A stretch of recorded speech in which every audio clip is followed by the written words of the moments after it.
Hello. Today is Monday, October the 10th, 2016. It's Columbus Day. What I'm going to do is talk about connecting the dots. This is one of the most important things I could talk about. It's what I've been doing is trying to figure out how come some people think differently than other folks, and what is one of the common denominators in all of them. Because not everybody is the people that are thinking and are teaching or talking or making speeches and seminars. But one thing I do see and that applies to me and them is that they talk as if they have been looking at the information for a long, long, long time, and they're seeing how it proceeds step by step to where we are now. And the way I'm going to put it is based on my experience in the same or similar phenomena, and I'm calling it connecting the dots. This is how, when you saw something when you were 5 years old and you didn't forget it, and then when you're about 25, you see something similar and you know that they relate to each other. And then at age 40 or so, you still remember those two previous incidents, and you see how it relates to something going on right now. And you see the connection between all three incidents. That's one of the differences. That's what I do. I connect the dots, and I've kept the dots in my head. A dot, I'm using it to explain a event or a thought, idea that happened or that I thought of. So, on this overview, I'm going to look at how connecting the dots is vital to your going forward in this journey, how we can take incidents throughout life and see how they relate to each other. Got to understand how these events relate to where we are now, and see how all of them relate to each other, and that it's going to be a continuous journey. The first time I had a connect the dot moment was actually when I was a little bitty thing.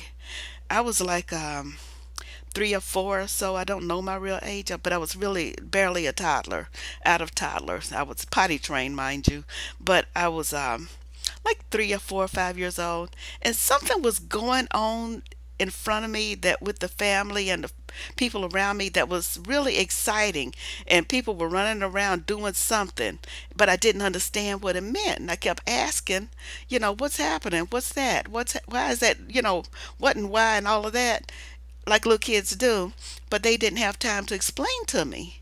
And then a voice in my head told me to stop asking and wait. It said, remember this. It didn't say it in those words because I didn't even have the vocabulary for those words, but the thought was, remember this, and you can explain it to yourself.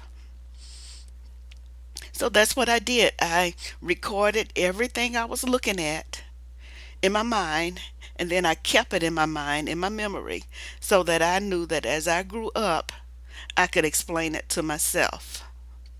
And sure as shooting, as I was old enough and something like that happened right in front of me again, I did remember and I was able to explain it. And then I promptly forgot because now I got my explanation. I ain't need it no more, so I don't remember what it was. But I did remember and I did explain it to myself.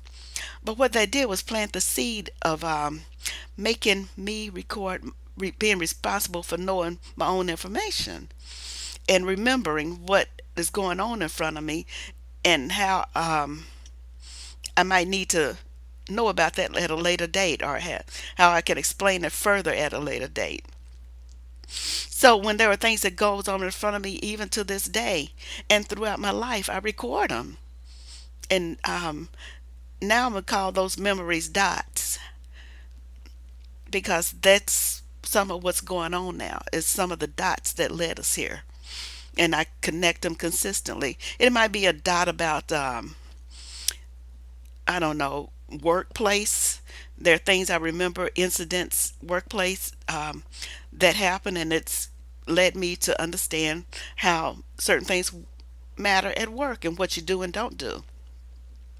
Could be shopping, could be anything. And they're all there, and they're a series of connected dots or connected events that tell me things that relate to now. I'll give you an example. Um, Once, I think about in the 70s, there was a white person who did a particular action, and it wasn't a bad action. I forgot what it was specifically. Let's see. I'm gonna make up something like saw a movie, made a comment. 20 years later, another white person in another whole state saw similar movies, made the same similar comment in the same situation.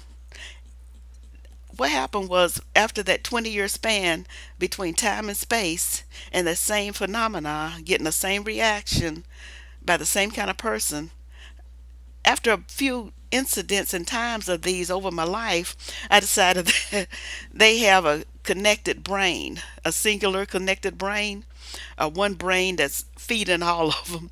Because some of these things that it transcends time and space, I can tell that they are connected somehow. A few years later, after the California, well, one incident happened in the 70s in Florida. The next one was in the 80s in California, and that spawned my connected brain theory. Finally, in the 90s, my mom was mentioning something similar, and I explained it to her because she was noticing the similar phenomena. She was noticing that the nurses that were doing her dialysis while she was with kidney disease getting dialysis, they were interacting with each other, two white girls. And she says, wow, that reminds me of so and so and so and so when I was little.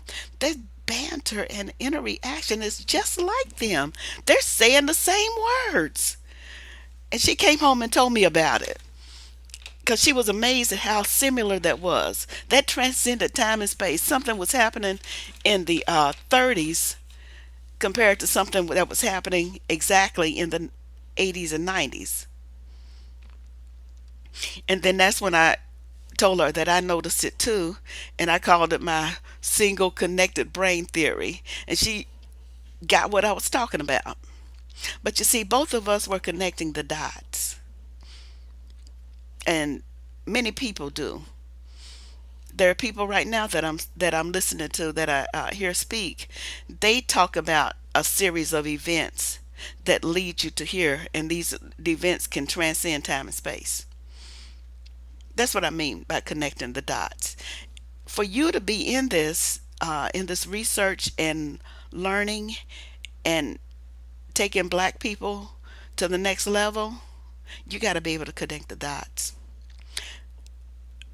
Previously in our lives as black people, we've been conditioned to not do that, to live in the moment, to plan on things real uncomplicated. But things are more complicated than that, and so we got to pay attention.